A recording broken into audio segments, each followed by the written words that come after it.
Hi friends, this is sorry. Cinema bus அப்டேட்டில் ஒரு சூப்பரான ஒரு அப்டேட்டோட வந்திருக்கேன். ஸோ இப்போ ஆன்லைன் சோஷியல் மீடியா மட்டும் இல்லை, அரசியல் வட்டாரத்துலையும் எல்லாருமே இப்போ பரபரப்பாக பேசினிருக்க ஒரே ஒரு விஷயம் இது மட்டும்தான்.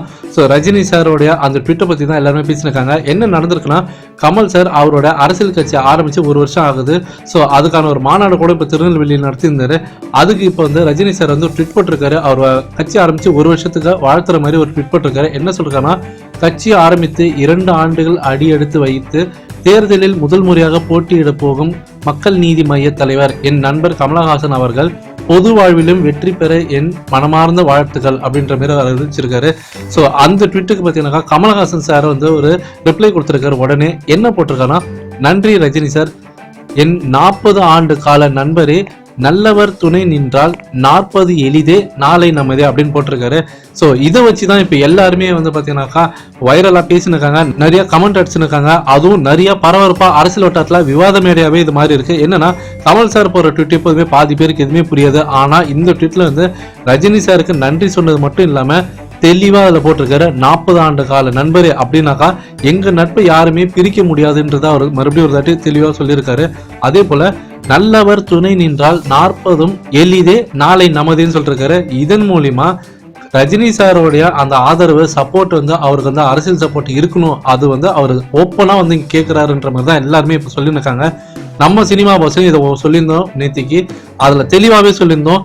ஒரு ஏர்போர்ட்ல ஒரு இன்டர்வியூல இருந்து கமல் சார் வந்து ரஜினி சார் எனக்கு சப்போர்ட் பண்ணா கண்டிப்பா நல்லா இருக்கும், அதே போல அவருடைய அந்த சப்போர்ட்காக நான் அவர்கிட்ட போய் கேட்க மாட்டேன் அப்படின்ற மாதிரி சொல்லியிருந்தாரு. ஆனா சொல்லி 24 மணி நேரம் கூட ஆகல, அதுக்குள்ள பாத்தீங்கன்னாக்கா கமல் சார் இப்போ ஓப்பனாவே வந்து கிட்டத்தட்ட வந்து ரஜினி சார் கிட்ட வந்து அவரோட சப்போர்ட் கேட்கற மாதிரியே ஒரு ட்விட் போட்டுட்டாரு. ஸோ இதுல இருந்து நல்லா தெரியுது, நல்லவர் துணி நின்றால் 40 எளிதே அப்படின்னு அவர் சொல்ல விதத்துல என்ன சொல்ல வர்றாருன்னா, என் கூட நீங்க நின்னீங்கன்னா 40 தொகுதி நான் அசால்ட்டா ஜெயிப்பேன், ரஜினி சார் மனசு வச்சா மட்டும்தான் என்னால் ஜெயிக்க முடியுன்ற அளவுக்கு வந்துட்டாரு. ஏன்னா இப்ப அரசியல் வட்டத்துல நடந்திருக்க ஒவ்வொரு நிகழ்வும் பார்த்தீங்கன்னாக்கா அந்த மாதிரி தான் இருக்கு. கமல் சார் கிட்டத்தட்ட பார்த்தீங்கன்னாக்கா அவர் வந்து தனியாக தான் போட்டியிட வேண்டிய கட்டாயத்துக்கு வந்துட்டாரு. ஆனால் அவரால் ஜெயிக்க முடியுமா, தனித்து நின்று ஜெயிக்க முடியுமான்றது ஒரு குழப்பத்தில் இருக்கிறாரு தான் சொல்லணும்.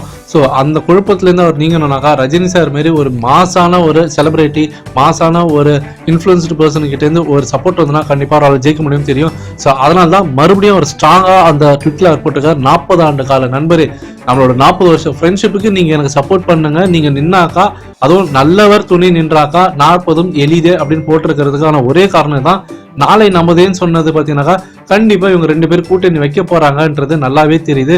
ஆனா ரஜினி சார் எந்த அளவுக்கு இதுக்கு செவி சாய்ப்பாரு, எந்த அளவுக்கு இதை வந்து கன்சிடர் பண்ணுவாருன்றதை நம்ம பொறுத்து தான் பார்க்கலாம். ஆனால் இவ்வளவு நாளா வந்து நான் ரஜினி சார் கிட்ட அதை கேட்க மாட்டேன், அவர் வந்து எனக்கு சப்போர்ட் பண்ணா நல்லா இருக்குன்னு சொல்லியிருந்தவர், இன்னைக்கு ஓப்பனாவே ரஜினி சார் கிட்ட எனக்கு சப்போர்ட் பண்ணுங்க, நீங்க சப்போர்ட் பண்ணா நான் ஜெயிக்க முடியும், நீங்க பண்ணா மட்டும் தான் நான் ஜெயிக்க முடியும்ன்ற அளவுக்கு வந்துட்டாரு.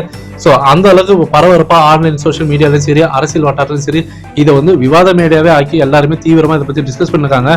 இதுல இன்னும் ஓப்பனா சொல்ல போனாக்கா மற்ற நிறைய கட்சிகள் எல்லாருமே இதை பார்த்து அதிர்ந்து தான் போயிருக்காங்க சொல்லணும். ஏன்னா ரஜினி சார் இன்கேஸ் வந்து கமலஹாசன் சாருக்கு வாய்ஸ் கொடுத்தாக்கா அது வேற மாதிரி போயிடும்.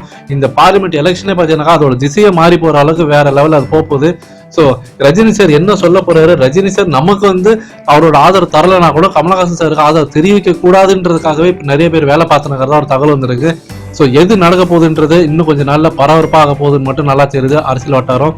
ஸோ ஃபேன்ஸ் நீங்க கீழே கமெண்ட் பண்ணுங்க.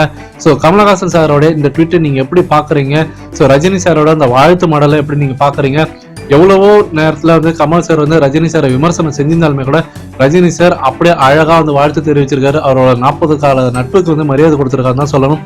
இதை பத்தி உங்களோட கருத்து என்னன்றதை நீங்க சொல்லுங்க ஃப்ரெண்ட்ஸ்.